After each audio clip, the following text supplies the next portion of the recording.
Assalamualaikum warahmatullahi wabarakatuh. Sebelumnya perkenalkan nama saya Rafael Fernando. Saya dari Prodi S1 Pendidikan Teknik Bangunan dan pada pertemuan kali ini saya akan mempresentasikan hasil dari pengerjaan ujian tengah semester yang saya buat.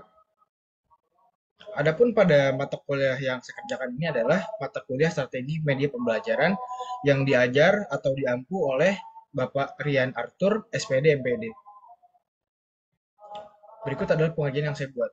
Pertama, dimulai dari menentukan kompetensi dasar di salah satu mata pelajaran di SMK.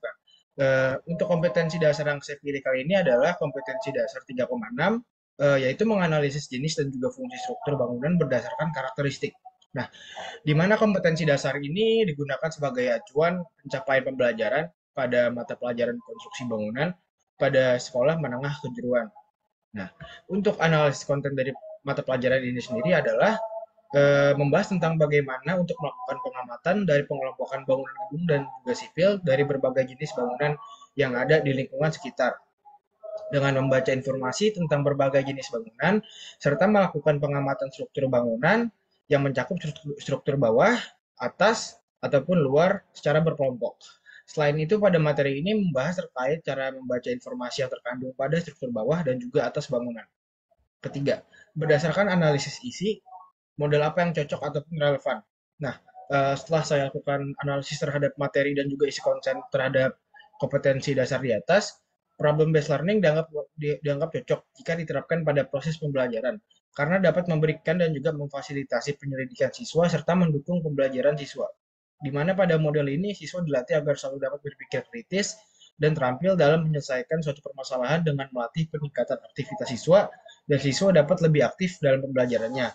Lalu sehingga siswa dapat terbiasa untuk belajar dari sumber yang relevan. Untuk mencapai keberhasilan dalam penggunaan model ini, siswa dapat dihubungkan pada pendekatan dengan menghadapkannya dengan masalah otentik ataupun nyata, sehingga diharapkan siswa dapat menyusun pengetahuannya sendiri, serta mengembangkan keterampilan tingkat tinggi.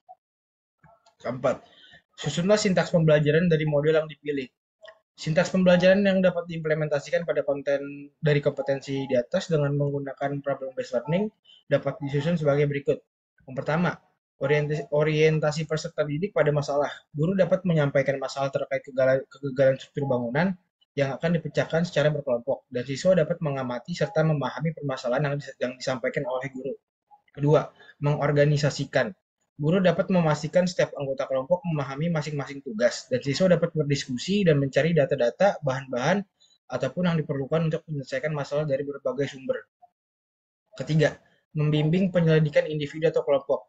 Guru dapat memantau keterlibatan siswa dalam pengumpulan data atau bahan selama proses penyelidikan struktur bangunan, gedung yang mengalami kegagalan, dan juga siswa dapat dan siswa dapat melakukan penyelidikan. Keempat, mengembangkan dan menyajikan hasil.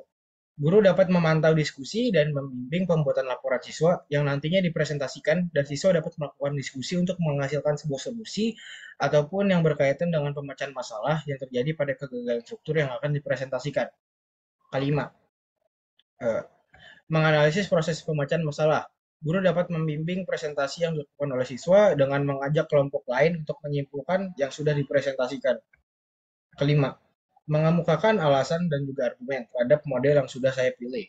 Nah, untuk model pembelajaran yang mengaitkan siswa dengan sebuah permasalahan ataupun problem based learning dapat dibuktikan bahwa model ini secara empirik meningkatkan kemampuan kritis dan juga pemecahan masalah siswa. Di mana pada penelitian yang telah dilakukan pada SMK, bahwa penggunaan problem based learning pada mata pelajaran mekanika teknik dapat meningkatkan hasil belajar siswa dengan signifikan sebesar 8,42. Sedangkan pada penelitian di SMK Negeri 1 Mojokerto, model ini baik diterapkan karena terdapat peningkatan terhadap hasil belajar siswa pada mata pelajaran konstruksi bangunan sebesar 79% dan terdapat peningkatan mengajar guru di kelas. Selain itu, model pembelajaran ini terbukti efektif diterapkan pada mata pelajaran konstruksi bangunan pada SMK Negeri 1 Jenangan Ponorogo karena dinilai dapat meningkatkan hasil pembelajaran siswa dengan hasil penelitian sebesar 86%. Berikut adalah daftar pustaka atau sumber yang membantu saya dalam penyusunan tugas ini.